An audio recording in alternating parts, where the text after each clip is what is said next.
Bismillahirrahmanirrahim. Alhamdulillahilladzi khalaqal mauta wal hayata liyabluwakum ayyukum ahsanu amala wa huwal azizul ghafur. Asyhadu an la ilaha illallah wa asyhadu anna Muhammadan abduhu wa rasuluh.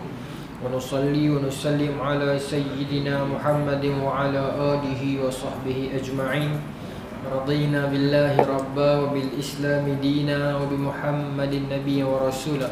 Tuan-tuan muslimin yang dirahmati Allah sekalian, Assalamualaikum warahmatullahi wabarakatuh. InsyaAllah malam ni tuan-tuan kita menyambung pengajian kitab Qasasul Anbiya Imam Ibn Kathir. Kita malam ni masuk kepada Nabi yang seterusnya. Bila sebelum ni kita dah cerita tentang kaum Yasin. Malam ni kita masuk kepada Nabi yang perbahasan tentang Nabi yang seterusnya, iaitu Nabi Allah Yunus alaihissalam. Kisah Nabi Allah Yunus alaihissalam. Baik. Firman Allah Subhanahu wa taala, a'udzu billahi minasyaitonir rajim. Fasbir li hukmi rabbika wa la takun ka sahibil haut idh nada wa huwa makzum laula an tadarakahu ni'matun min rabbih lanubidha bil ara'i wa huwa madhmum fajtabahu rabbuhu faj'alahu minas salihin. Yang bermaksud surah Allahul Azim, surah Al-Qalam ayat 48 sampai 50. Yang bermaksud, maka bersabarlah kamu wahai Muhammad terhadap ketetapan Tuhanmu, dan janganlah kamu seperti orang-orang Yunus yang berada dalam perut ikan ketika dia sedang berdoa di dalam keadaan marah kepada kaumnya. Kalau sekiranya dia tidak segera mendapat nikmat daripada Tuhannya, benar-benar dia dicampakkan ke tanah tandus dalam keadaan yang tercela. Lalu Tuhan memilihnya dan menjadikannya termasuk orang-orang yang soleh. Sadaqallahul azim. Jadi tuan-tuan, kisah Nabi Allah Yunus alaihissalam ni merupakan kisah, saya ingat kisah yang terkenal, semua orang tahu dah. Bila kata kisah Nabi Allah Yunus, iaitu kisah Nabi Allah Yunus yang ditelan oleh ikan nun, ikan yang besar lah. Haut ni kan jenis ikan besar, ikan paus, bukan jenis kategori ikan besar. Ya, ikan besar. Yang tak apa, lagi yang tu lagi. Baik, maka dia ditelan hidup oleh ikan haut, ikan besar. Sebab dalam hadis Nabi katakan, innallaha wa malaikatahu wa ahlas samawati wal ard hatta namlata fi juhriha wa hatta al-hut la yusallina ala muallimin nas bil khair.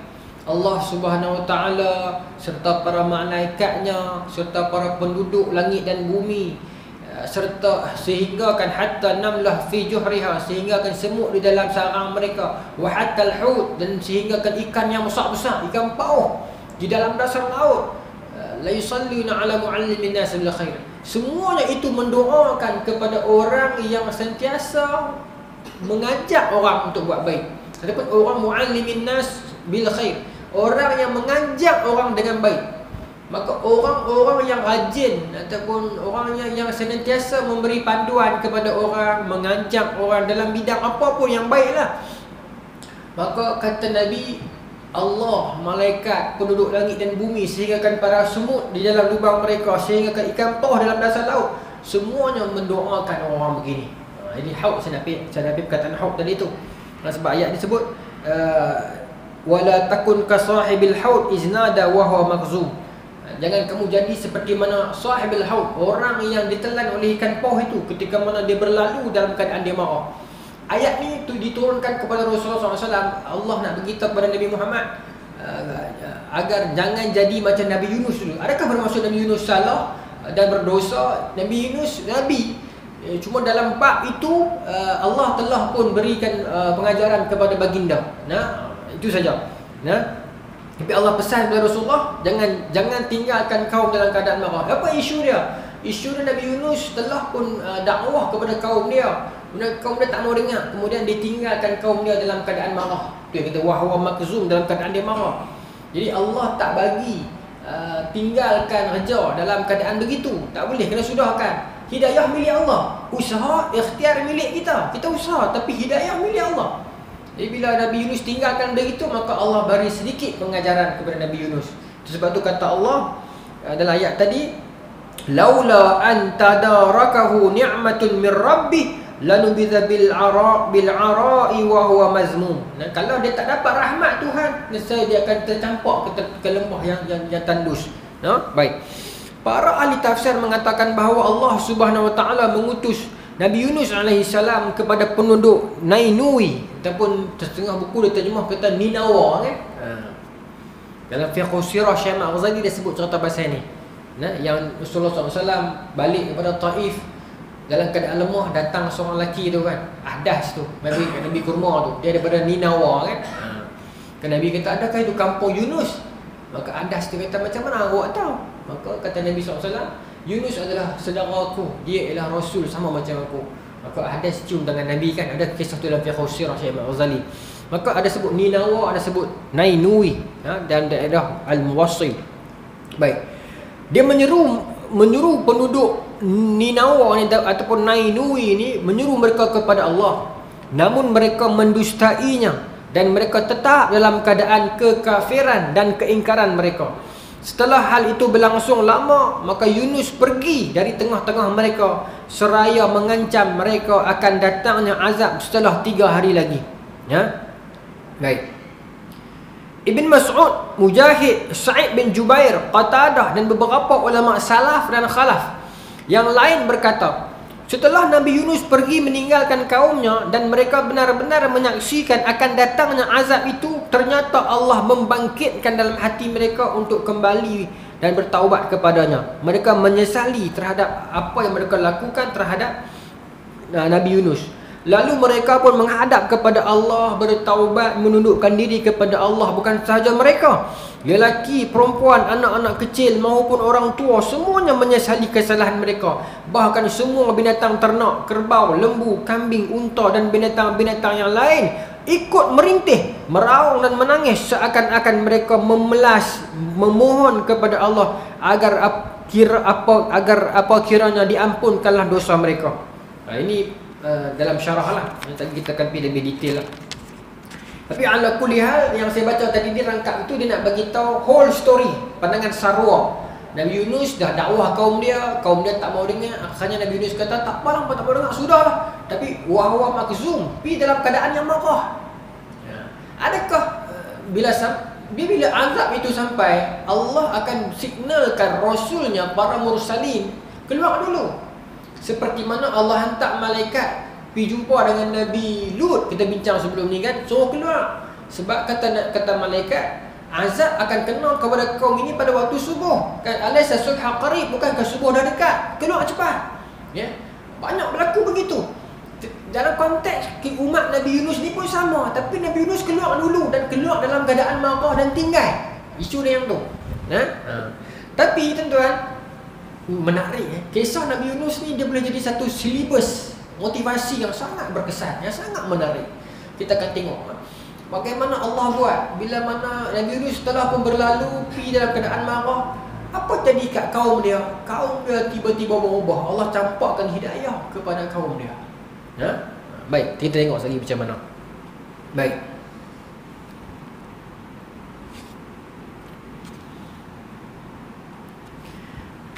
Para ahli tafsir berbeza pendapat mengenai apakah iman mereka dalam keadaan sebegitu bermanfaat bagi mereka dalam kehidupan akhirat sehingga boleh menyelamatkan mereka dari azab akhirat sebagaimana ia telah menyelamatkan mereka daripada azab dunia. Maka jawapannya ialah iman mereka itu bermanfaat, wallahu alam. Serta dia yang ni kata Ibnu Katsir, persoalan yang ditimbulkan oleh para ulama sirah ialah apakah iman mereka itu dikira worthy, bernilai, ada harga. Sebab bila mana Nabi Yunus dah berlalu, azab akan sampai kepada mereka. Dan dalam tafsir sebut, mereka dah melihat kepulan awal. Pokok hujan dah gelap dah naik, dia nampak dah. Maka mereka jadi takut. Dan ketika itulah iman mula sampai kepada jiwa mereka. Maka kata Ibn Katsir, dibincang oleh para ulama, adakah iman jenis macam ni dikira bernilai? Sebab dia dah tengok dah, baru dia takut dan bertaubat. Maka kata dia, para ulama memberi kesimpulan, ya, bermanfaat. Unless kalau ada hadis. Kalau ada hadis yang mengatakan, contohnya hadis dalam Quran lah, kalau ada dalil lah.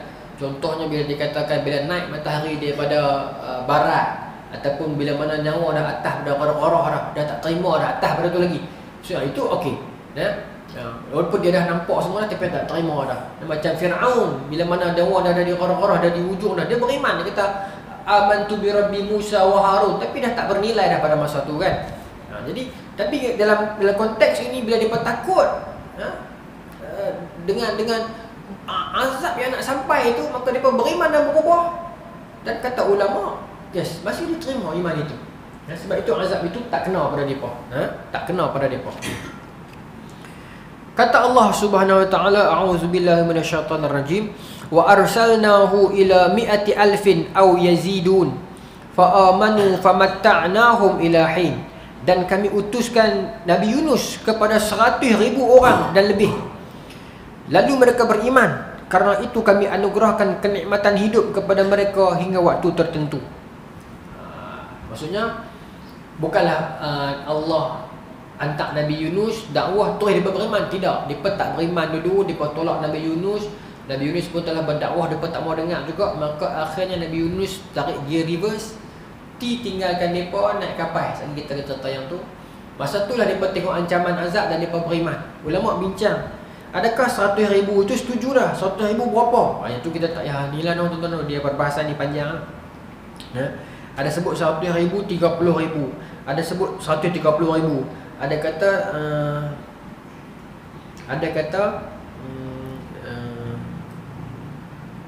170,000. Banyaklah itu. Saya ingat tak payah bincang lah, itu panjang. Pasal dia sebut pasal jumlah bilangan saja. Baik. Okey. Setelah Yunus pergi meninggalkan kaumnya dalam keadaan marah kerana perbuatan mereka, maka baginda naik kapal laut. Ini cerita dia. Bila Nabi Yunus telah memperingatkan kaum dia, dakwah kepada kaum dia, tak mau dengar juga, maka Nabi Yunus geram, marah dengan kaum dia. Maka Nabi Yunus pun tinggalkan posisi. Lepas tu Islam cukup larang tinggalkan posisi ni. Tengok dalam kisah perang Uhud apa jadi. Bila pemanah-pemanah di atas bukit, tinggalkan posisi apa jadi. Posisi tak boleh tinggal. Melainkan ada keperluan lah. Maka bila Nabi Yunus pergi meninggalkan kaum dia, dia naik kapal laut. Lalu berlayarlah dengan kapal yang mengangkut para penumpang yang lain dan kapal itu telah melebihi had maksimum. Ini berat. Sehingga kapal menjadi terumbang-ambing dan hampir tenggelam. Baik. Menurut ahli tafsir, melihat keadaan kapal yang terumbang-ambing dan hampir tenggelam itu, mereka saling bermusyawarah. Dalam bila ada kapal dah teruk dah kena pukul ribut lagu tu ya, maka dia berbincang sama-sama depa. Apa kita patut buat? Lalu mereka mencari penyelesaian untuk mengurangkan beban kapal hingga diputuskan dengan jalan pengundian. Barang siapa yang memperoleh undian itu, maka dia akan dilemparkan dari kapal untuk mengurangkan buatan. Undian pun dilakukan dan ternyata undian itu jatuh kepada nama Nabi Yunus. Ini kerana yang keluar nama Nabi Yunus. Maka mereka membatalkan undian itu. Lalu mereka mengulanginya, keluar juga nama Nabi Yunus sampai 3 kali dan masih tetap nama Nabi Yunus. Maksudnya dia cabut undi. Tapi ni ada dua versi. Satu versi kata sebab muatan ni. Satu versi kita bukan sebab muatan, sebab kepercayaan zaman tu. Kalau dah ribut teruk sangat, kena korban seorang. Jadi apa cabut undi? Bila cabut undi, naik nama Nabi Yunus. Dia tengok orang tua ni nampak soleh, nampak baik kan. Akan nak kita nak lempak dia dalam laut. Laut itu kan bergelora ni. Cabut balik cabut balik. Naik nama dia juga. Tak gambar kita apa. Cabut lain. Naik nama dia juga. Pasal tu sebenarnya tuan-tuan, cabut ni tak boleh. Ingatlah dulu kita di Ismail Istiqarah dan orang ajak kita kan. Nak semayang Istiqarah, ambil nama buah sejarah. Nak pilih perempuan kan, nak pilih suami kan. Lepas tu semayang Istiqarah. Lepas habis bayar cabut lah. Kan? Tak boleh. Kita cabut lagi. Alamak, aku tak bos kuat ni. Tak boleh bawah semayang kali ni. Cabut tak boleh. Istiqarah ni, lepas kita istiqarah, kita leave it to Allah. Allah akan mudahkan jalan orang yang jodoh kita ataupun jalan yang kita nak lah. Dan Allah akan tutup pintu-pintu jalan yang tak sesuai dengan kita.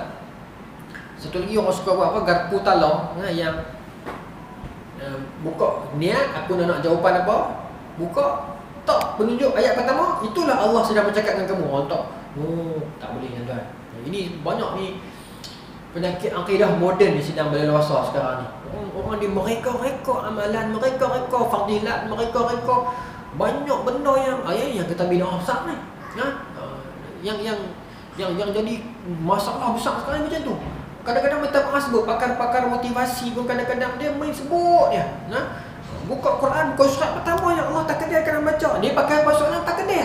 Bila pakai persoalan takdir, maka orang pun alamak nak kata apa? Dia kata balik, habis tu adakah benda yang di luar kuasa Allah? Semua dalam kuasa Allah. Maka bila Allah takdirkan hang baca ayat tu, maknanya memang macam itulah. Memang Allah nak hang baca. Memang itulah yang Allah nak hang dengar. Allah, kita pun dengar boleh jaya lah tuan-tuan. Kita buka-buka, tak tangan. Allah suruh aku buat macam ni rupanya. Tuan, benda tu berleluasa sekarang dalam masyarakat dan orang mudah beli. Bahkan di dalam zaman media sosial, tuan-tuan, saya duduk lalu kat saya tu tengok macam-macam benda orang ajak buat. Ajak sedekahkan bacaan kepada diri sendiri. Bacalah Quran, mana ajak.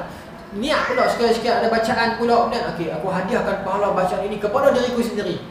Ajak. Betul? Saya ijazahkan amalan ini. Saya tengok sendiri video-video macam tu. Tu sebut kat mereka punya live kan. Saya ijazahkan amalan ini. Siapa yang nak terima ijazah itu, komen. Orang pun buka komen. Saya terima ijazah ini. Main mana ijazah terima kau komen ni? Dia jadi lagu tu lah ni tuan-tuan. Jadi lagu tu macam-macam ni. Orang dah makin jauh. Dia jadi fitnah lagi besar bila orang makin tidak tahu agama tapi sangat berkehendakkan kepada agama tapi tak pergi kepada saudara yang betul. Maka akhirnya agama jadi rosak. Kalau kita tak kontrol daripada sekarang, tak kerb daripada sekarang, ingat lagi 5 tahun, 10 tahun lagi macam-macam akan jadi tuan-tuan. Lagi macam-macam akan jadi. Risau kita tengok. Risau kita tengok. Masing-masing merasa berhak, masing-masing merasa boleh mengulah. Ini pun penyakit juga, penyakit boleh mengulah ni. Dia rasa dia berhak mengulah, dia boleh mengulah. Jadi dia macam itulah. Baik, sambung. Maka bila dah cabut undi ni, nama Nabi Yunus juga akhirnya depa buang.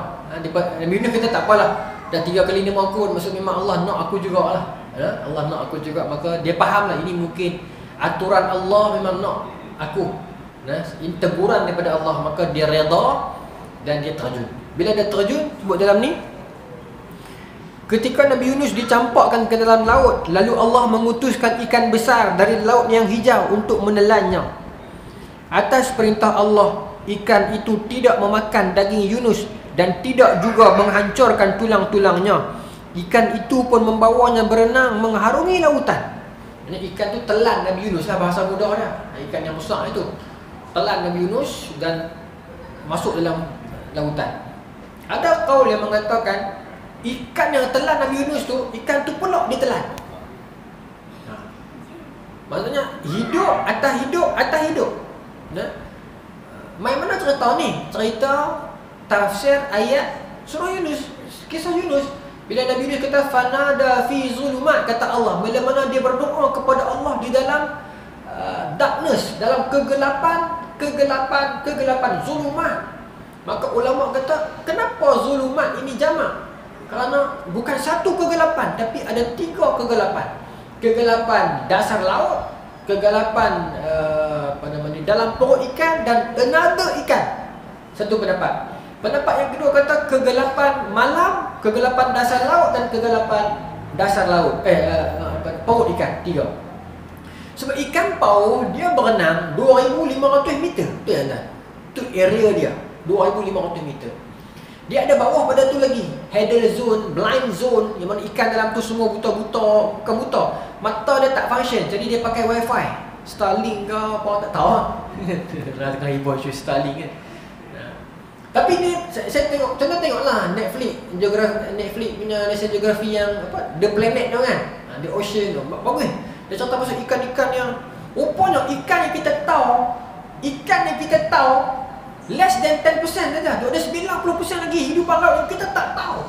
Kan bentuk dia, kewujudan dia, fungsi dia, bagaimana dia. Oh, tuan-tuan, subhanallah. Besarnya kuasa Allah. Baik, ikan paus menyelam berenang 2,500, itu area dia boleh naik lah. Cuma yang dia selesa 2,500 bermaksud di situ matahari tak boleh tembus dah. Itu kegelapan. Kapal selam normal boleh selam berapa jauh? 300 meter ya, 300 ke 450 meter. Cuma ada beberapa kapal selam Amerika yang pernah turun sampai 900, itu pun tak lama. Dalam rekod dunia, kapal selam yang paling dalam pernah selam kapal selam Rusia. Nama kapal selam tu K-278. Dia dibuat pada titanium. Saya tak tahulah macam mana bentuk dia, macam mana titanium semua tu saya tak tahulah. Saya tahu yang besi, yang metal yang terhebat, yang Wakanda Forever tu ya kan. Ini saya tak tahulah. Adalah orang fizik, orang kimia dia tahulah. Tapi K-278 kata tuan nak cari. Dia pernah pergi sampai limit 2000 meter. Itu pun tak sampai ikan paus lagi. Ikan paus 2500 meter. Itu pun yang kapal selam K-278 buat, itu pun diragui. Sebab standard kapal selam 300, 400 setengah tu lah. Tuan-tuan bayangkan 300, 2000 setengah. Dalam dah, tak dalam lagi. Mariana Trench, berapa dalam dia? 11 kilometer. Maknanya 2500 meter kapal ikan paus dah dalam dah. 11 kilometer The Mariana Trench, titik paling dalam yang pernah manusia sampai. Itu pun, kalau tuan-tuan baca sejarah Mariana Trench, bukan paling dalam lagi. Itu sebab kamera dengan manusia punya kemampuan tak boleh pergi dah sampai bawah pada tu. Sedangkan kata pengkaji boleh pergi bawah lagi, tapi kami tak mampu dah. Berapa dalam lagi? Kita selam berapa meter ya, 2 meter, 3 meter ya kan. Punya jauh kita di atas. Kapal ikan paus yang 2500 meter pun bawah lagi. Betul? Kuasa Allah. Allahu Akbar. Saya tengok dokumentari di The Planet itu, Ocean, dia hidupan di laut tu, rasa macam besar kuasa Allah. Banyak ikan-ikan yang kita tak pernah tengok, hidupan yang kita tak pernah tengok, cara dia berinteraksi, cara dia bertindak. Dan yang hebatnya, bila dia betul ke kedalaman yang saya kata hidden zone dengan the blind zone tu, ikan-ikan kat situ Allah buat warna-warni. Allah buat dia warna-warni, ikan ni warna merah. Dan dia kelip-kelip. Dia macam lampu kereta macam tu lah, dia kelip cantik, panjang. Ada yang panjang, ada yang kelip-kelip, ada yang dia macam lampu belakang kereta pijak tu. Cantik lah, memang cantik. Tuan-tuan tengoklah. Jadi di dasar laut itu gelap, tapi warna ni cantik, berseri-seri, ni merah, ni biru, ni kuning. Allah Akbar, Allah buat indah ni. Indah Allah buat. Itu hidupan yang kita tak tercapai. Maknanya kita boleh dicapai oleh panca indera, tak mustahil, tapi tak tercapai lagi. Itu baru yang boleh dicapai oleh panca indera. Cuma tak capai lagi lah, jauh sangat. Bagaimana dengan hidupan yang tak tercapai oleh panca indera? Yang kedua, bagaimana pula dengan hidupan yang tak tercapai di akal? Itu tiga pula fasa dah. Jadi kerajaan Allah, kedaulatan kerajaan Allah terlalu besar dan agung. Terlalu besar dan agung. Jadi kalau begitu punya besar kerajaan Allah, kita ni siapa sangat? Besar mana sangat kebaikan kita ni? Itu satu. Ataupun besar mana sangat dosa kita ni sehingga sampai Allah tak boleh ampun. Allah heran sangat kalau Allah tak heran lah. Cuma kita tak minta ya. Allah tak heran pun dengan dosa kita. Allah boleh ampun sekelip mata. Ghafartu laka la ubali, kata Allah, aku boleh ampun sekelip mata tanpa aku peduli. Cuma isu dia, did you come to me or not? Amai ataupun tidak, tu saja. Sebab kekuasaan, kerajaan, kekayaan Allah Ghaniyun Hamid, terpuji, kaya, terlalu agung, tak heran pun. Tak besar mana pun kita ni. Cuma kita ni sombong ataupun tidak dengan Allah. Itu saja. Sebab tu bila Nabi Yunus duduk dalam perut ikan itu, disebut ini, disebut dalam ni kata apa? Ada yang menyatakan bahawa ikan besar itu yang menelan Nabi Yunus itu, dia juga ditelan oleh ikan yang lebih besar. Saya kata tadi tu. Baik. Para ahli tafsir mengatakan bahawa setelah Nabi Yunus berada dalam perut ikan selama waktu yang menurut perkiraan secara normal diikutkan dia meninggal dunia dah. Yunus lalu cuba untuk menggerakkan anggota tubuhnya, ternyata dia masih bernyawa. sehingga dia menyungkurkan wajahnya bersujud dan berkata, ya Tuhanku, aku telah menjadikan tempat bersujud di satu tempat di mana tidak ada seorang pun dari hamba-hambamu yang bersujud di tempat sebegini. Yalah. Ya. Kemudian ada pendapat yang mengatakan, Ja'far As-Sadiq mengatakan Nabi Yunus tinggal di situ selama dalam perut ikan selama 7 hari. Qatadah mengatakan Nabi Yunus tinggal dalam perut ikan selama 3 hari. Para ahli tafsir yang lain seperti Mujahid dan Imam Sya'bi mengatakan Nabi Yunus ditelan di waktu pagi dan muntah di waktu petang. Sa'id bin Abi Hasan dan Abu Malik mengatakan bahawa Nabi Yunus berada dalam perut ikan selama 40 hari. Hanya Allah yang mengetahui kebenarannya berapa lama. Itu saya suka Ibnu Katsir ni. Dia bagi semua option yang ada pada kita, dan benda tu jika tak melibatkan akidah, dia mungkin mencari akal, mencari adab, tapi dia tak mengganggu akidah, kuasa Allah boleh buat, maka dia senaraikan option yang ada dan dia kata wallahu taala a'lam. Dia pulangkan kebenaran itu kepada Allah. Ini manhaj yang tidak, yang adil. Dia tidak menyerang mana-mana yang lampau. Dia atas nama akademik.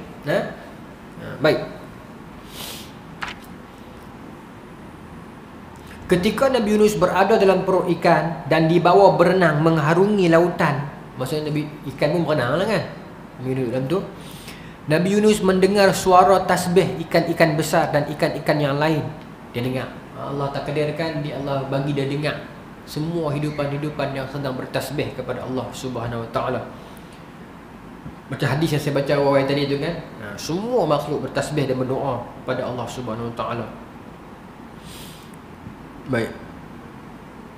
Dia mendengar mentasbih-tasbih telur ikan yang tidak terhingga, dan kepada Tuhan yang menumbuhkan biji-bijian. Semua tu dah ceritalah, dia dengar semua tu. Maka dia berdoa kepada Allah. Fanada fi zulumat, kan? Dia berdoa kepada Allah dalam kegelapan. Dalam kegelapan. Baik. La ilaha illa anta subhanaka inni kuntu minaz zalimin. Doa pada Allah. Dan doa yang sama juga Nabi Muhammad SAW ajak para sahabat, yang doa itu sangat bagus. Tuan-tuan kalau nak doa kepada Allah, tuan-tuan mulakan dengan yang tu, la ilaha. Bukanlah mulakan yang tu, mulakan dengan alhamdulillah, puji Allah, selawat kepada Nabi, tapi jangan tinggal yang la ilaha illa anta subhanaka inni kuntu minaz zalimin. Jangan tinggal sekali-kali yang tu. Pasal itu ada hadis Nabi SAW kata, siapa yang mengungkapkan bacaan ini dalam ketika mana dia berdoa, Allah tidak akan mensia-siakan doa dia. Ada hadis, semua saya tak ingat matan Arab dia. Dan hadis tu Nabi sebut kat para sahabat semua, Allahumma sholli ala sayyidina Muhammad. Seorang sahabat Nabi sebut tak ada habis. Lepas tu ada seorang sahabat lain, dia main tanya Nabi soalan, dia potong cakap. Maka Nabi jawab soalan orang tu. Maka Nabi tak ada cerita ayat apa. Maka lepas tu Nabi keluar berjalan balik. Maka sahabat ni dia ikut Nabi. Saya tak sampai di otak ni. Ada, tapi saya takut silap. Sahabat Abi Waqqas kot. Kalau bukan Muaz bin Jabal. Tapi saya takut saya tersilap, maka saya kata bukan. Saya tak pasti, tapi salah seorang sahabat Nabi. Itu hadis tu. Maka sahabat ni ikut Nabi, ikut pelan-pelan ni. Maka Nabi kali dia kata, hang ke? Pasal apa ikut? Maka dia kata, ya Rasulullah, tadi dia suara tak habis. Ayat apa tu? Yang Nabi kata, kalau kita sebut ayat itu, kita doa pula lepas tu, maka Allah takkan sia-siakan doa kita. Maka Nabi kata ayat tu, la ilaha illa anta subhanaka inni kuntu minaz zalimin.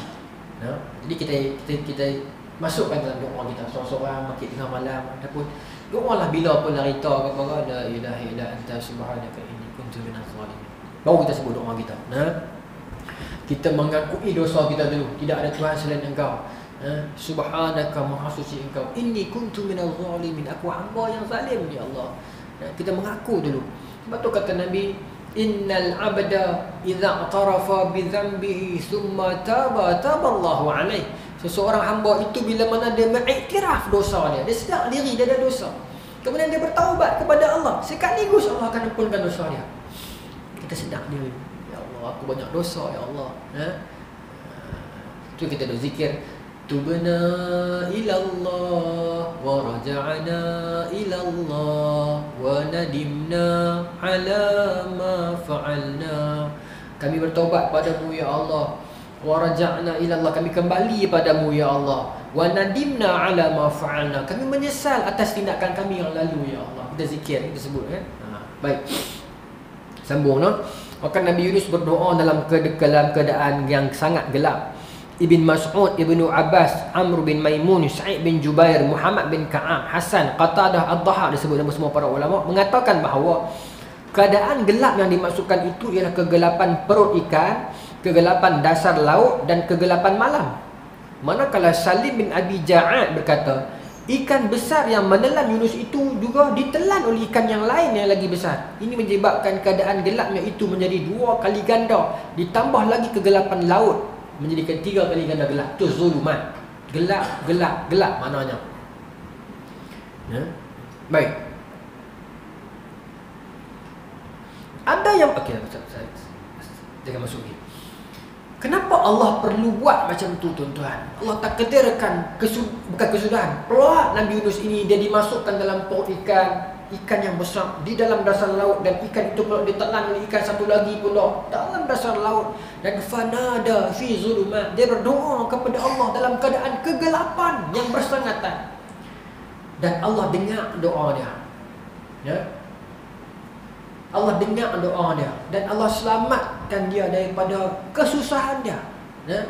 Kata Allah, dia berdoa dalam kegelapan dan kami dengar doa dia, kami ampunkan dosa kami tunaikan permintaan dia, maafkan dia. Fanajainahu minal gham, dan kami selamatkan dia daripada duka cita dia. Begitulah kita, tuan-tuan, dalam keadaan hidup ini kita rasa dalam keadaan yang sangat gelap dah, yang mustahil kita dapat selamat, mustahil kita dapat dibebaskan daripada belenggu masalah kita ini. Kita duduk dalam belenggu masalah yang sangat perit, dibuang kerja ke, orang fitnah kita ke, sakitnya mustahil nak sembuh. Orang panggil apa? Terminally ill. Dah yang terminal lah, dah tak tahu nak buat ke mana dah. Gelap yang bersangatan, gelap atas gelap atas gelap, mustahil dah. Tapi kata Allah, Nabi Yunus yang seorang-seorang tengah dalam dasar laut yang gelap itu pun dia doa, Allah dengar. Dan Allah waknat ikan itu, muntahkan dia di luar, selamatkan dia. Itulah kita pun, kalau kita berdoa kepada Allah, biar gelap macam mana pun masa depan kita, biar mustahil macam mana pun kesudahannya, kalau kita berdoa kepada Allah, Allah pasti akan dengar dan angkat kita, keluarkan kita daripada musibah kita itu, seperti mana Allah keluarkan Nabi Yunus daripada perut ikan. Itu maknanya. Ya. Cuma kita kena yakin kepada Allah. Ya. Tuan-tuan cuba muhasabah balik dalam kehidupan kita hari ini. Berapa banyak dalam hidup kita ini Allah selamatkan kita, tuan-tuan. Berapa banyak kali dah. Kalau nak ikut dengan terpeleot kita ni, kesilapan kita ini, kelalaian kita ini, banyak kali dah kita patutnya kita dah kantoi lama dah. Ya. Tapi berapa kali Allah tutup? Asal dah? Saya pun ada pengalaman tu, tapi saya yakin semua manusia ada pengalaman itu. Berapa kali dah Allah tutup dia selamatkan kita, keluarkan kita. Berapa kali dah perjalanan kita hidup ini jadi smooth dan mudah, kerana Allah yang lorongkan jalan itu bagi mudah untuk kita. Dalam keadaan kadang tu kita tak minta pun. Bayangkan kalau kita minta, lagi Allah bagi. Nah, itu dah, tuan-tuan. Banyak kali saya suka bagi contoh mudah. Kita naik kereta balik kerja, kadang-kadang kita melamun balik kereta, kan. Sedap-sedap sampai rumah. Bila kita konak, bila kita hilang motor, kita nak melamun, kan. Memanglah orang sains dia kan kata muscle memory and so on. Tapi siapa yang menjaga kita sepanjang perjalanan itu? Naik motor, kadang duk menyanyi, aku sampai dah. Kita kono, kita sedap, antara sedap dengan tak sedap, kan. Kita duduk mengalami kadang-kadang letih. Allah menjaga kita, tuan-tuan. Itu contoh yang simple lah. Nah, tak usah kata contoh yang lagi besar lah dalam kehidupan kita ni. Ya. Kita kehidupan kita terdedah dengan racun, terdedah dengan kuman, bakteria sampai zoonosis ni, kan. Macam-macam yang kita pegang dan sentuh, kita masuk mulut semua. Kita fikir siapa yang jaga perut kita selama ni? Siapa yang melindungi kita selama ni? Macam-macam benda kita sumbat masuk ni kita tak tahu ni. Nah, kita pegang duit hari-hari, macam-macam kuman duk ada berpindah tangan ke tangan. Siapa yang duk jaga kita selama ni kalau bukan Allah Subhanahu Wa Taala? Penjagaan Allah secara senyap yang kita tak perasan dan kita tak syukurinya pun. Nah, apatah lagi, tuan-tuan, itu yang kita tak minta. Kalau kita minta, apatah lagi Allah akan bagi. Nah, kita minta dalam keadaan kita yakin Allah akan kabulkan. Tak kabul lagi pun, ustaz, masa Allah akan berikan ikut kadar masa yang sesuai. Once dosa kita dah cukup di padang Allah, Allah akan bagi. Ataupun yang kita minta tu mungkin tak sesuai tunaikan sekarang, mungkin kelak akan dapat, tapi kita pasti akan dapat. Ya. Cuma kadang-kadang kita salah faham. Ya. Kita nak makanan sedap. Orang kata makanan sedap tu hang kena order chicken chop. Tapi Allah tahu hang tak sedap makan chicken chop, hang kena makan chicken grill. Ini contoh mudah lah ni. Maka dia pergi kedai, dia mengharapkan ada chicken chop. Dia minta chicken chop, tiba-tiba orang main tak chicken grill. Maka dia marah. Bila dia makan chicken grill, oh sedap. Itulah kesedapan sebenarnya. Dia bukan nak chicken chop, dia nak sedap. Allah tahu chicken chop tak sedap bagi dia, Allah bagi dia chicken grill. Ini contoh tuan-tuan, jangan bukan kata ada hadis chicken chop, chicken grill ni. Saya bagi contoh mudah. Dia nak bahagia, dia minta kepada Allah kaya. Allah tak bagi dia kaya, Allah bagi dia rendah, pangkat rendah sikit. Tapi cawangan jabat dekat dengan rumah mak dia. Hari-hari dia dapat tengok muka mak ayah dia. Dia bahagia. Itu yang dia nak sebenarnya, bahagia. Bukan dia nak kaya. Dia nak bahagia dapat tengok muka mak ayah dia. Allah bagi. Tapi dia tak perasan. Dia ralik duk tunggu benda yang dia tak dapat. Dia lupa nak hitung benda yang telah dia dapat. Itu manusia. Ya, samalah saya pun. Kadang kita banyak duk fikir pasal benda yang telah pergi daripada kita. Kita jarang tengok benda yang duk mai kat kita. Ya. Kita jarang tengok. Tuan-tuan bayangkan. Tuan-tuan bayangkan diri tuan-tuan. Balik rumah ni tak betul ya, bayang. Rumah tuan-tuan terbakar. Ni contoh, tak minta. Nauzubillah. Semua habis. Habis tak tinggal apa dah. Habis buku terbakar, rak terbakar, semua terbakar, apa pun tak tinggal. Tetapi masuk dalam rumah tengok beg simpan dalam peti RM500,000 pun habis hangui. Pi buku-buku kerja semua habis hangui. Pi nauzubillah tadi tak minta dicontoh. Pi tu anak bini semua habis hangui. Teriak. Apa pun tak ada, buku bank habis, IC semua habis, rumah pun habis tertenos. Masa tu tuan tinggal apa? Kita berkata habis, ya Allah, tak ada apa dah, ya Allah, habis. Allah ambil habis semua. Kita akan kata macam tu betul. Habis mana ada apa dah? Satu pun tak tinggal, nak dapat orang. Empat orang untung. Allah, apa pun tak tinggal, kata-kata Allah habis, Allah apa pun tak ada. Nampak manusia? Sebab mata dia akan tengok kat luar. Dia lupa apa yang masih ada. Dah. Dia ada lagi. Dia tu tengok benda yang tak ada, habis Allah ambil. Dia lupa benda yang Allah jaga. Dia masih ada. Sebab tu kata Buya Hamka, yang ada ini sudah harapan kita. Kita duk kalau hal lain, kita tak nampak hal kita ni. Allah bagi kita semua nampak keras, semua ada elok. Kita tak nampak yang tu. Sebab tu kita kalau kita diuji oleh ujian hidup ini, kita tengok orang lagi susah daripada kita. Ya. Kita, saya selalu ulang ayat tu kan. Kita sakit kepala gerak, kita tengok orang yang kanser otak. Kita sakit lutut, kita tengok orang yang lumpuh. Kita tak tahu nak beri contoh apa. Kalau saya perut suka masuk angin, kerak masuk angin, makan macam-macam. Tak tahu silap makan kipas kecil dia pun. Silap sikit dia kembung, silap sikit kembung. Susah hati, dia fikir orang lain macam lagi teruk pada saya pun ada kan. Kita baru berangin, orang lain macam-macam. Baru kita rasa, ya Allah, betul hanya hidup ni, ya Allah kan. Manusia lebih memang begitu sifat dia. Sama lah saya pun, no? Sebab tu saya ingat dulu masa saya kecil-kecil, menekan saya beli album Sudirman. Kan dia ada lirik kat belakang tu, kaset tu. Atas tu dia tulis kata-kata Sudir. Ada ayat tu yang dia kata, tak tahulah ayat tu sebelum dia mati ke apa kan. Dia kata, kalau manusia ini keluar sebentar, tengok di luar dan melihat malang bertimpa-timpa di bumi orang, nescaya dia akan merasakan betul hanya menjadi diri ini, dia kata. Masa tu saya sekolah orang, saya tak faham kenapa dia suruh kita pergi keluar tengok malang negeri orang. Bila saya besar baru saya faham betul lah. Kalau kita tengok kesusahan yang bertimpa-timpa dekat orang, baru kita sedar betapa beruntungnya diri kita ini. Ya. Kita dapat anak teriak tak berhenti tengah malam, kita sedih, tak larat, letih. Kita compare dengan kawan kawan kita, anak dia tidur awal, anak kita sampai pukul 4 pagi tak lena. Kita lupa ada orang dapat anak tak keluar suara. Dia dah. Betapa dia nak dengar tangisan anak dia tu tapi tak dengar. No? Oh, manusia. Allahu Akbar. Baik. Maka tuan-tuan, dia berdoa kepada Allah dalam keadaan kegelapan dan Allah selamatkan dia daripada kegelapan itu. Dan Allah keluarkan Nabi Yunus AS daripada kegelapan dan duka cita dia tersebut. Hal ini diperkuatkan oleh hadis yang diriwayatkan oleh Imam Ahmad, para ahli sunan yang lain. Ibnu Abbas berkata bahawa, wahai anak muda, ni hadis ni,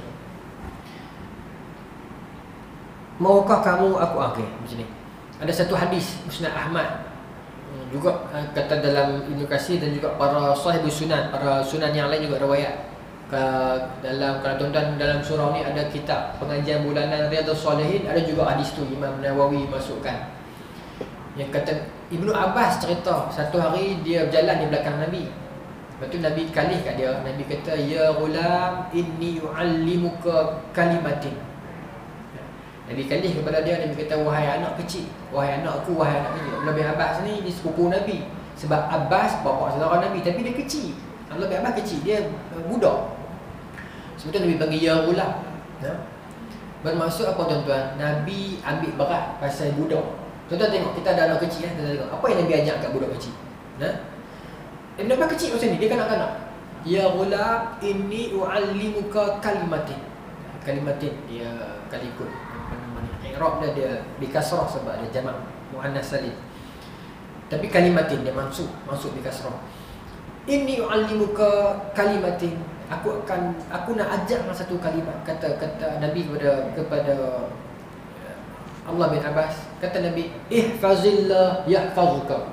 Hang jaga Allah, Allah akan jaga. Jaga Allah bererti apa? Bererti menjaga agama ini. Allah tak perlu dijaga oleh kita. Allah tak berkehendak kepada makhluk. Allah tak memerlukan makhluk. Qiyamuhu bi nafsi. Allah tak berkehendak kepada kita pun. Kita yang berkehendak pada Allah. Kalau buka persoalan perbincangan ni, dia panjang lagi lah tuan-tuan, dia dah. Dia bincang tentang takluk, tentang ta'aluqat, dia kata panjang, benda tu panjang, saya tambah keluar tak pandai. Dan saya ingat tak ada orang pandai kot semalam ni. Kalau dalam kalangan kita, orang kata yang ni bukan ilmu orang awam. Kita semua orang awam. Saya pun orang awam. Kita bukan orang awam belakang, panjang. Tapi kita faham bahasa mudah. Fazillah, jaga Allah bermaksud jaga agama ini, jaga diri kita, ikut panduan yang Allah telah berikan, ikut syariat, jangan langgar halal haram. Itu maksudnya. Tak payah pergi bincang dalam lagi lah, jaga macam mana. Sebab orang tuan-tuan, kalau dia buka perbincangan tu, dulu ahli falsafah suka buka perbincangan tu, dia jadi meleret. Dia jadi meleret lah. Kalau Allah marah itu bagaimana? Marah kan dia ada emosi. Allah marah. Kalau Allah gembira tu macam mana? Saya ingat tak payah kot. Dengan zaman sekarang ni saya ingat tak payah. Kecuali kalau ada orang buka pintu tu, perlukan jawapan dah ada ulama dulu buat. Kita buat keluar balik khazanah tu. Kalau tak perlu, kita jangan buka. Pasal nanti dia akan buka kepada pintu-pintu perbincangan yang sangat dalam dan seni, yang akhirnya semua orang akan berhayal dan hanyut dan dia akan bercakap dalam putaran itu yang hebatnya bahasanya. Kemas tak ni, tak faham pun dia cakap. Tak faham bukan kemas, tak kemas tu. Kan? Tapi jadi juga tu. Perbincangan telah berjangkit ratusan tahun dulu. Saya tak mau ulang lah benda ni, tapi saya nak kata bagaimana benda ni telah menjadi satu menjadi most of the time spent by Muslim masa tu untuk bincang benda ni, sampai kita tak ada invention benda lain masa tu. Tapi lepas tu okey dah lah kan. Banyak tuan-tuan kalau kita nak buka cerita tentang sifat kalam. Kalam ni bagaimana, qadim bagaimana. Memang qadim Allah kekal. Qadim bapa. Banyak cerita tu panjang lah. Bukan saya nak merendahkan mana-mana sebab kita. Ulama dulu dah buat kerja mereka. Mereka tulis tu pun sebab ada orang persoalkan, so mereka jawab. Bukan salah mereka. Dia bukan salah mereka buat itu pun sebab mereka jawab serangan-serangan orang falsafah. Mereka jawab. Bukan mereka saja nak reka. Cuma saya kata dalam konteks sekarang ni, bila orang dah faham, mungkin kita perlu kepada perguruan yang betul. Tak boleh kita mencakap di media sosial, tulis dekat TikTok yang seminit dua, yang akhirnya dia akan jadi polemik, jadi fitnah. Itu yang kalau seorang dua yang kata Tuhan itu macam aura tu, saya tengok kan. Siapa kata dulu ni kan? Saya membayangkan Tuhan itu macam dan jadi itu akhirnya. Persoalan bab ketuhanan ni persoalan yang sangat dalam dan seni. Dia banyak tak tahu saya nak buat susah lah. Semua ini. Fazillah, jaga Allah. Allah jaga kamu. Simple. As simple as that. Jaga Allah bermaksud jaga agama ni. Allah tak perlukan kita. Bukan jaga Allah. Allah tak perlukan kita. Kita jaga agama ni. Jaga diri kita. Maksudnya tu. Maka Allah akan jaga kita. Fazillah. Jaga Allah. Jaga Allah. Dan kata Nabi, kamu akan saksikan Allah akan melindungi kamu. Dan kata Nabi, wa'lam, ketahuilah annal ummah law ijtama'at ala ay yanfa'uka bi syai'in lam yanfa'uka illa bi syai'in qad kataballahu lak. Ketahuilah seluruh umat ini kalau mereka berhimpun satu dunia hanya semata-mata nak memberi manfaat kepada kamu, kalau Allah tak izinkan, dia tidak akan berlaku, kata Nabi. Ya. Wa'lam idza ijtama'at ala ay yadurruka bi syai'in lam yadurruka illa bi syai'in qad kataballahu alaik. Dan ketahuilah kalau seluruh dunia ini berkumpul, segala kepakaran yang ada berhimpun semata-mata hendak memudaratkan kamu, kalau Allah tak izin, dia tidak akan berlaku, kata Nabi. Hadis ini rufi'an aqlam ila akhir hadis. Hadis ini Nabi ajak kepada siapa? Ya ghulam, Ibnu Abbas, wahai anak kecil. Jadi itulah yang kita kena ajak kepada anak-anak kita ni, tentang akidah, tentang kekuasaan Allah, tentang keyakinan dia bahawasanya hang jaga agama ni, hang jaga Allah, Allah pasti akan jaga hang. Seluruh alam ni kalau Allah tak izin, dia pun tak mampu memudaratkan hang pun. Dan seluruh alam ni kalau Allah tak izin, mereka tak mampu untuk memberi manfaat kepada hang pun. Kita ada satu sakit teruk, kita kaya, kita jutawan dunia, kita keturunan dia raja misalnya, kita ada satu sakit yang sangat parah, kita pergi rawat di hospital di Jerman, di UAE, di Korea, di mana, di Iran. Kalau Allah tak izin sembuh, tak sembuh kita. Ya? Kalau seluruh kepakaran itu berhimpun untuk memberi manfaat kepada kita, kalau Allah kata no, maka no. Ya? Itu maknanya itu yang kita nak kena install ke anak-anak kita yang peringkat kecil ni. Ya? Saya kecil bagi dia faham tu dulu, akidah. Ya? Dan akidah nak ajar anak-anak bukanlah sesukan kita belajar akidah zaman orang tua ni. Ya? Bagi dia faham Allah itu satu, Esa, Allah sayang kamu, Allah tak suka kamu buat macam ni, Allah melindungi kamu. Bagi dia faham itu cukup. Ya? Bagi dia faham itu cukup. Dulu saya contoh, saya tulis skrip di TV Al-Hijrah, telemovie, tajuk dia Surat Untuk Dia. Sampai sekarang masih ada, kalau tuan-tuan cari di YouTube masih ada. Saya yang tulis skrip tu dan cerita tu. Saya gambarkan cerita tu, budak kecil dia faham Allah macam mana. Tapi salahlah pemahaman dia tu, tapi cara budak kecil faham. Dia cari Allah merata. Masa tu dalam gambar tu saya buatlah mak depa sakit. Bila mak depa sakit, orang duk main ziarah mak depa, duk bagi duit kat depa, kata tak apa, nanti Allah tolong. Tak apa, Allah dengar. Tak apa, Allah tolong. Depa baru 4 tahun. Jadi depa kata mana ni orang kampung dia kata Allah tolong, Allah tolong. Mak depa ni pula janda, ayah meninggal dah. Tak ada siapa duk ajak depa agama. Depa faham Allah tolong macam mana Allah tolong, tak main-main pun. Aku tanya, pergi tanya orang. Kami nak cari Allah. Orang kampung tipikal answer dia kata, cari Allah bukan kat sini, pergi masjid lah. Dia pun pergi masjid. Kan, lepas bagi salam seorang-seorang, tanya abang dah, depa dua balik. Abang, mana satu Allah? Kan, saya buat skrip lah kan. Masa lepas tu tak ada semua muka tak ada macam Allah mana kata kan. Tak ada muka kemah pun, depa pun duduk tunggu kuliah. Kebetulan malam tu kuliah ustaz mengajak tajuk tentang qiyamul lail kan. Yanzil, rahmat Allah turun. Tapi hadis sebut Allah turun kan, tapi kita takwil lah rahmat Allah turun kan. Tapi matan hadis tu kata Allah turun sepertiga malam. Bukanlah ni lah pukul 8.30 balik rumah. 3 pagi dia kunci jam bangkit suluh, mana dia Allah. Masa skrip saya tu nak release, dia jadi polemik lah, isu. Saya kena tuduhan juga lah. Tapi dia tak viral lah pasal dia dalamannya. Dia perbincangan dalaman dengan produksi, dengan TV, channel TV masa tu. Masa tu saya muda pula, saya student masa tu. Saya baru duduk belajar UAE. Kena hampir nak gam lah. Hampir tak jadi dah gambar tu, padahal dah shoot dah. Tuan-tuan balik tengok YouTube, gambar tu tak seronok sangat. Sebab itu telemovie pertama saya. Tak seronok sangat saya mengaku. Tapi pengajaran dia banyak. Ada saya buat kawan dia tu seorang duduk kat tepi tingkat. Dia lah pelatang. Dia lah cerita kat kawan-kawan dia, hampir cari Allah kat sini, cari Allah ni, aku kenal member korang main. Padahal dia tak pergi mana pun, dia duduk kat tingkat tu ya. Tu saya dapat perli orang lah, kadang orang cakap pandai. Dia duduk kot Windows je lah, tak pergi mana pun. Dalam skrip saya tu saya buat lah, dia duduk kat tingkat, cakap pandai. Tapi dia tak pergi mana pun. Kampung dia buat sebelah pantai, dia tak tahu ada pantai kat kampung dia, budak kat tingkat tau. Pasal apa? Pasal dia cuma bercakap dekat tingkat dia. Tu saya sindiran lah. Baik. Hampir tak jadi dah gambar tu. Sampai satu tahap, masa tu bukan publisher, production lah, production house. Masa tu owner dia Ashraf Muslim, Abang Ashraf. Dia kata, Nazri ada cara tak? Sebab kita tak hina orang, kita tak hina Allah. Cuma kita nak beritahu budak-budak 4 tahun, 3 tahun ni dia tak faham. Itu perjuangan saya dalam skrip tu. Maka saya tak apa. Kebetulan saya masih belajar. Saya memang degree counselling masa tu. Saya punya master buah hadis. Degree saya counselling. Maka lecturer saya masih ramai, pakar-pakar belakang. Saya bawa skrip, saya jumpa dengan lecturer saya, profesor. Saya tunjuk skrip, saya kata, ada pandangan psikologi dalam bab ni? Dia kata ada. Memang budak-budak ni memahami agama ikut umur. Jadi budak kecil ni dia bukan hina Tuhan, cuma dia faham Tuhan macam tu. Jadi penulis skrip ni tidaklah menghina Tuhan, cuma nak beritahu kat orang dewasa yang budak-budak faham macam tu. Jangan tekan dia faham macam kita. Sebab tu Nabi ajak Ibnu Abbas macam ni.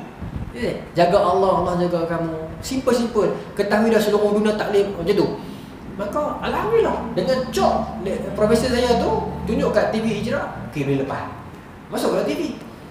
Tapi alhamdulillah zaman tu bukan zaman viral. Tak ada orang nak kecam saya kan. Kalau orang korek balik, saya kena orang mak tu. Tapi kalau orang ambil sekerat lah, kalau orang ambil full, orang faham. Ya, contoh saya skrip 3 minit lagi. Tapi hadis ni lah, saya beritahu hadis ni. Baik.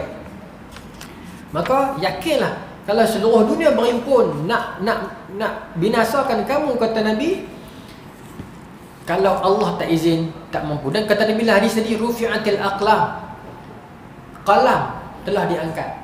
Ya. Orang bincang pula, qalam ni qadim kata pun tidak. Orang bincang tu pula dah. Ya. Panjanglah, saya tak mau pergi yang tu, cuma saya nak beritahu. Saya tak mau beritahu. Baik, sambunglah. Ya. Dah selesai ni ramai budak-budak suka mesej tanya macam tu. Suka sangat tanya macam tu. Kadang-kadang saya tak usah tanya hal benda macam ni kan.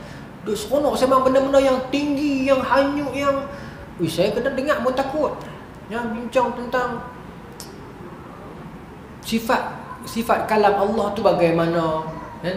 Bila Allah bercakap, ada suara ke ada saut. Saut memang ada dalam akidah, ada bincang bab tu. Ada saut. Suara, adakah suara Allah itu Allah juga ataupun sifat yang ditempelkan pada Allah? Mu'tazilah dia tak bincang macam tu. Mu'tazilah dia kata sifatun qa'imatun bizat. Dia ada kaedah dia. Ya. Tapi benda tu jadi polemik besar. Saya tak sangka benda, saya ingat benda tu tutup. Tiba-tiba hari ni ramai orang mesej saya tanya macam tu, saya pasal apa ni? Rupanya mungkin kat media sosial ke ada orang bincang bab ni kot. Ya. Bicara tentang Allah wujud. Wujud itu adakah Allah juga ataupun bukan Allah? Apa dia ni apa ni? Susah hati saya. Dan yang tanya tu bukan yang main kuliah ni dah, yang main kaki duk dengar video, kaki duk tengok TikTok. Susah hati saya. Bukan saya nak merendahkan orang, tapi saya ingat tinggalkan dulu sebentar. Pi fardu ain. Belajar yang nak sembahyang apa semua ni dulu. Yang tu, itu utama dia. Cukup Allah Esa. Laisa kamitslihi syai'un. Unless kalau ada keperluan untuk kita pi. Macam atheist tanya ke, orang bukan Islam protes petikai ke, boleh. Bukan kita tutup tu pustaka ilmu itu. Baik, sambung nah.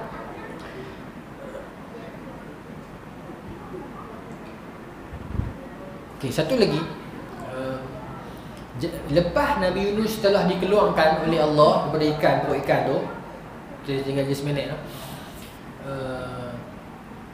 Dalam tafsir sebut kan, lepas dia keluar pada perut ikan itu, meanwhile, masa dia tengah duk kena hukuman itu dalam perut ikan, duduk berzikir, bersujud pada Allah. Meanwhile, masa tu umat dia sedang terima amaran itu, pokok hujan naik gelap apa semua tu.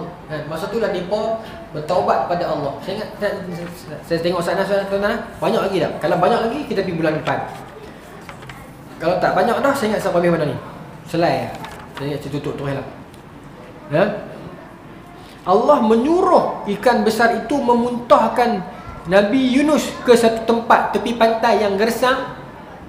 Ya, seperti mana diriwayatkan oleh Imam Ibnu Jarir dari Yunus dari Ibnu Wahab. Ya, baik.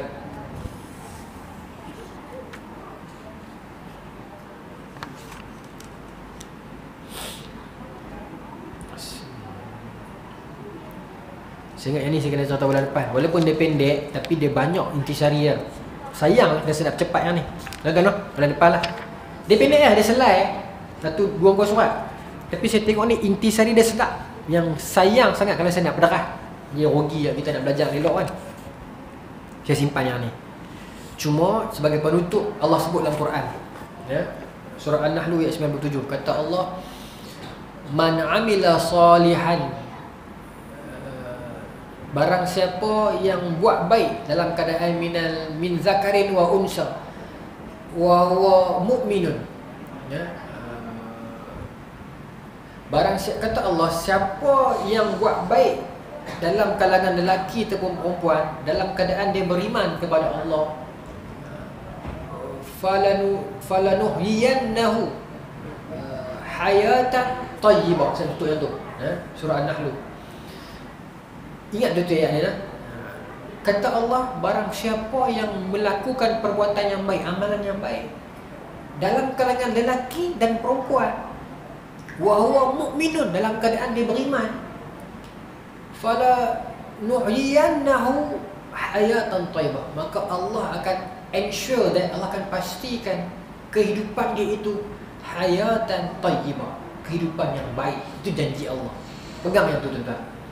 Kata Allah, kita buat amal, buat kerja elok, buat amalan baik-baik, buat baik dengan Allah, buat baik dengan orang, Allah akan jamin kehidupan dia itu hayatan thayyibah, kehidupan yang baik. Betul janji Allah, tuan-tuan. Kita buat baik dengan orang, tak kacau orang, tak tambah musuh, tak dengki kena dengan orang, tak kata orang, Allah akan pastikan semua sudah hidup kita ni. Kalau orang buat nanya buat kat kita, jangan takut, ada balasan yang indah akan terjadi hari akhirat. Wallahu taala alam. Tuan, bulan depan kita sambung masa Nabi Yunus dalam ikan tu, proses nak keluar tu, kemudian apa jadi kat kaum dia. Meanwhile, scene satu lagi kat sana tu apa jadi, kemudian kita habislah cerita ni. Dua muka surat saja, tapi sayang nak percepat. Bismillahirrahmanirrahim. Allahumma razaqna fahman nabiyyin wa ifdal mursalin wa ilham malaikatil muqarrabin wa ahdina fi hidayatil arifin bi rahmatika ya arhamar rahimin. Walhamdulillahirabbil alamin. Wallahu ta'ala a'lam. Assalamualaikum warahmatullahi wabarakatuh.